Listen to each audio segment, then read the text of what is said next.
Palestinians have a new government, but it's the third government to be appointed by President Mahmoud Abbas, not one that was elected. Is this new Palestinian government another means for Israel's occupation of Palestine, or will it be able to resist? It's the Real News Network, and I'm Greg Wilpert in Baltimore. Prime Minister Mohammed Shtayyeh is the third prime minister to serve under Mahmoud Abbas since Palestinian elections took place last time, 14 years ago, in January 2005. Abbas appointed Mahmoud Shtayyeh 2 weeks ago, just as he did the two previous prime ministers. The Palestinian Authority is now 25 years old, and still there is a debate raging among Palestinians whether the PA is taking steps towards independence from Israeli control or if it is a subcontractor of the Israeli occupation.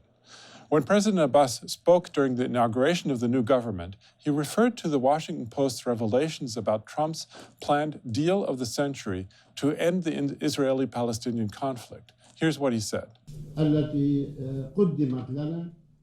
Deal of the century, which was presented to us, which we do not think that there is anything left of it that was not publicized yet, and if there is anything left that has not been publicized yet, then it must be worse than what was made public. And therefore, from the beginning, we came to understand that such a plan will not be accepted by us. It's enough that it excluded Jerusalem from Palestine. We do not want to hear the rest. What kind of solution and cause does President Trump plan to discuss? I doubt that there is any point to having discussions with him after he moved the embassy to Jerusalem and announced that Jerusalem is the capital of the State of Israel. In a recent article in Al Monitor by Daoud Kuttab titled Shtayyeh Government to Focus on Economy of Resistance, he wrote that the newly appointed government plans to cut down luxuries for senior officials and to implement other austerity measures to avoid raising taxes. Also, it plans to phase out the use of Israel's currency, the shekel, and replace it with other foreign currencies. We're now joined from Amman, Jordan, by the article's author, Daoud Kuttab. He is an award-winning Palestinian journalist and former Ferris Professor of Journalism at Princeton University. Thanks for joining us today, Daoud. Thank you for having me. So, in 2014 and again in 2018, it seemed that the reconciliation between Fatah and Hamas was just around the corner, and that a unity government could be formed that would represent a broader spectrum of the Palestinian public. Israel and the U.S., however, warned against the formation of a Fatah-Hamas government at the time. Now, Abbas has formed yet another Fatah-led government. Why did he do this if his efforts to isolate Hamas don't improve how Israel and the U.S. treat the new government? Well, I'm not sure that the government is created to please either the U.S. or Israel. I think it's an emergency government that is created with people from Fatah, not people close to Fatah. The last two prime ministers, Salam Fayyad and Dr. Rami Hamdallah, were aligned with Fatah, but they were not members of Fatah. Mohammed Shtayyeh is a member of the Central Committee of Fatah, the highest leading committee of the ruling party, and he will have basically a lot of power to do or to take the hard decisions, especially in terms of austerity, in terms of saving money here and there, and trying to convince people that we have to really think in a different way of our economy rather than an economy of statehood. Now we have to think of an economy of resistance, an economy of austerity. Now, in your article, you mentioned some economic measures that Shtayyeh's government is considering in order to resist the Israeli occupation. Now, does the Palestinian government really have enough room for maneuvering? I mean, with U.S. funds being cut and with Israel implementing a new law that confiscates Palestinian funds that are equal to the amount that's being transferred to Palestinian prisoners in Israeli jails, how much control does the government really have over its budget and its economic policy? But I think they're trying two different things at the same time. On the one hand, they are trying to cut down expenses, but at the same time, they've begun a very active process to put pressure on Israel.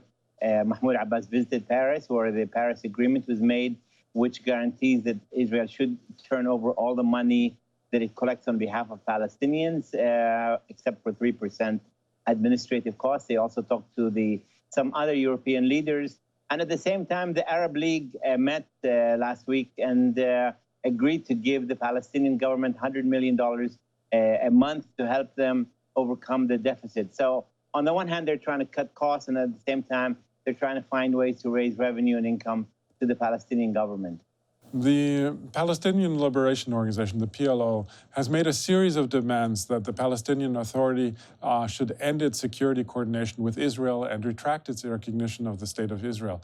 Is there any chance that the new government of the Palestinian Authority will recognize the PLO demands?